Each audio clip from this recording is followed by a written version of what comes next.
नमस्कार दोस्तों, आज का अपना पहला प्रश्न है बड़ली शिलालेख से संबंधित सत्य कथन है।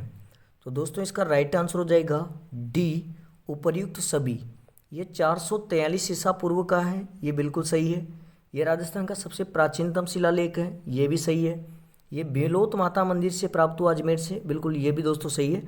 तो राइट आंसर हो जाएगा दोस्तों अपना डी, उपर्युक्त सभी। अगला प्रश्न देखिएगा दोस्तों, बड़वा यूप स्तंभ लेख कहाँ उत्कीर्ण है। तो दोस्तों इसका राइट आंसर हो जाएगा ए, 12 में उत्कीर्ण है दोस्तों ये। अगला प्रश्न है दोस्तों, बड़वा यूप स्तंभ लेख से किस वंश की जानकारी मिलती है।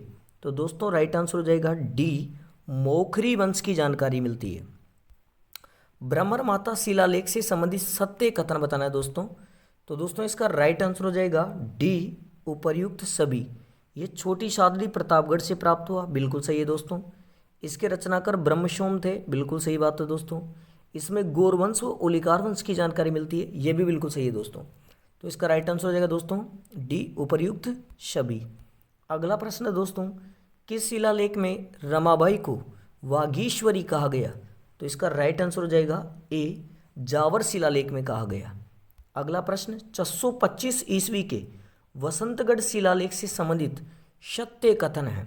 तो इसका राइट आंसर हो जाएगा डी, उपर्युक्त सभी। ये शेमकरी माता मंदिर शिरोई से प्राप्त हुआ, ये बिल्कुल सही है।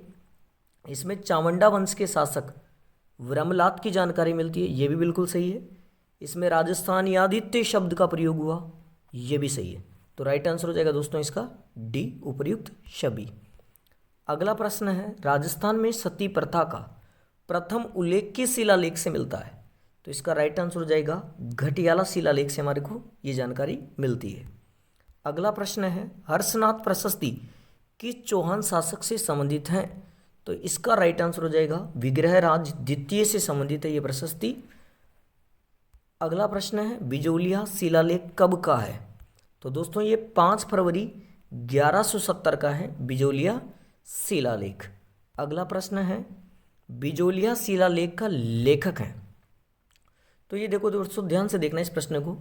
इसका जो लेखक है वो है कायस्थ केशव, जबकि जो गुणभद्र है ये इस शिलालेख के क्या है दोस्तों, रचयिता हैं।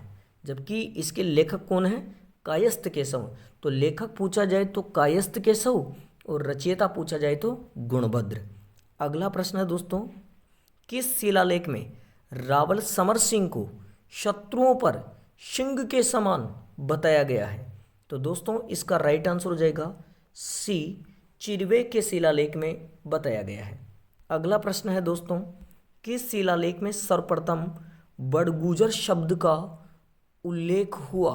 तो दोस्तों राइट आंसर हो जाएगा इसका ए, माचेड़ी की बावड़ी के लेख में सर्वप्रथम बड़गुजर शब्द का उल्लेख हुआ। अगला प्रश्न देखिएगा दोस्तों, कीर्ति स्तंभ प्रशस्ति के कौन से श्लोक में कुंभा का मालवा व गुजरात संयुक्त संघर्ष वर्णित है। तो दोस्तों राइट आंसर हो जाएगा सी, 179वें श्लोक में। अगला प्रश्न है दोस्तों, कुंभलगढ़ प्रशस्ति में कुल कितने श्लोक हैं। तो दोस्तों राइट आंसर हो जाएगा 270 श्लोक है दोस्तों। अगला प्रश्न है दोस्तों, निम्नलिखित में से किस शिलालेख में चारुमती व राणा राजसिंह के विवाह का उल्लेख है। तो इसका दोस्तों राइट आंसर हो जाएगा ए, त्रिमुखी बावड़ी के लेख में ये जानकारी उल्लेखित है। फिर अगला प्रश्न है दोस्तों, बुचकला शिलालेख से संबंधित सही कथन है। ए, ये 815 ईस्वी का है, बिल्कुल सही है दोस्तों, ये 815 ईस्वी का है। ये गुजर प्रतिवार शासक नागभट्ट द्वितीय के काल का है, ये भी बिल्कुल सही है दोस्तों। इसकी खोज ब्रह्मभट्ट नानूराम ने की, ये भी सही है दोस्तों। तो राइट आंसर हो जाएगा दोस्तों इसका बी, उपर्युक्त सभी इसका राइट आंसर हो जाएगा। अगला प्रश्न है दोस्तों, घटियाला शिलालेख से संबंधित असत्य कथन है। ए, इसका प्रशस्तिकार मग व उत्कीर्णकर्ता कृष्णेश्वर है। तो दोस्तों ये राइट आंसर है बिल्कुल। ये 861 ईस्वी का है जो घटियाला जोधपुर से मिला है, ये बात बिल्कुल सही है दोस्तों। इसमें राणुका पत्नी संपल देवी के सती होने का राजस्थान में प्रथम उल्लेख मिलता है, ये भी बिल्कुल सही है दोस्तों। और ये एक इम्पोर्टेंट फैक्ट भी आपके लिए ध्यान रखना दोस्तों, इसमें गुजर प्रतिहार शासक मिहिर भोज का उल्लेख है, यही गलत है दोस्तों, क्योंकि इसमें गुजर प्रतिहार शासक मिहिर भोज का उल्लेख न होकर इसमें गुजर प्रतिहार शासक कक्कुक का उल्लेख मिलता है। इसलिए दोस्तों राइट आंसर हो जाएगा आपका डी, ये कथन असंगत है, बाकी सारे कथन इसके संदर्भ में सत्य हैं। अगला प्रश्न देखिएगा दोस्तों, किस शिलालेख में गुजर प्रतिहार शासक वत्सराज को शत्रुओं का दमन करने वाला कहा गया? तो दोस्तों राइट आंसर हो जाएगा इसका ओसिया शिलालेख में।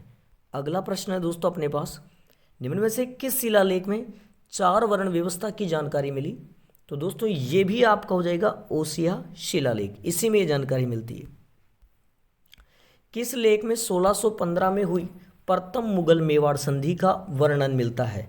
तो दोस्तों इसका राइट आंसर हो जाएगा बी, जहांगीर महल में जो लेख उत्कीर्ण है उससे हमारे को प्रथम मुगल मेवाड़ संधि की जानकारी मिलती है, जो मेवाड़ के शासक राणा अमर सिंह प्रथम और जहांगीर के मध्य हुई, मुगल बादशाह जहांगीर के मध्य। अगला प्रश्न देखिएगा दोस्तों, असंगत युगम का चुनाव करना है हमारे को। एक गंगधार शिलालेख झालावाड़ में है, ये बिल्कुल सत्य है दोस्तों। चिरवा शिलालेख उदयपुर में है, ये भी बिल्कुल सत्य है दोस्तों। अपराजित का शिलालेख उदयपुर में, ये भी सत्य है दोस्तों। इसलिए अपना राइट आंसर हो जाएगा दोस्तों डी, उपर्युक्त सभी। अगला प्रश्न देखिएगा दोस्तों, असंगत कथन है। शंकरगट्टा शिलालेख चित्तौड़गढ़ में है, बिल्कुल सही है। नाथ प्रशस्ति उदयपुर में है, बिल्कुल सही है। हस्तिकुंडी शिलालेख सिरोही में, बिल्कुल सही है।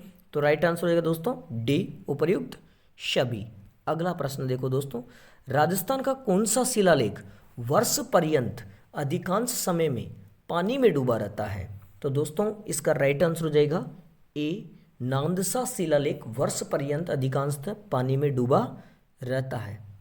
ओके दोस्तों, फिर मिलेंगे। जय हिंद, जय भारत, धन्यवाद।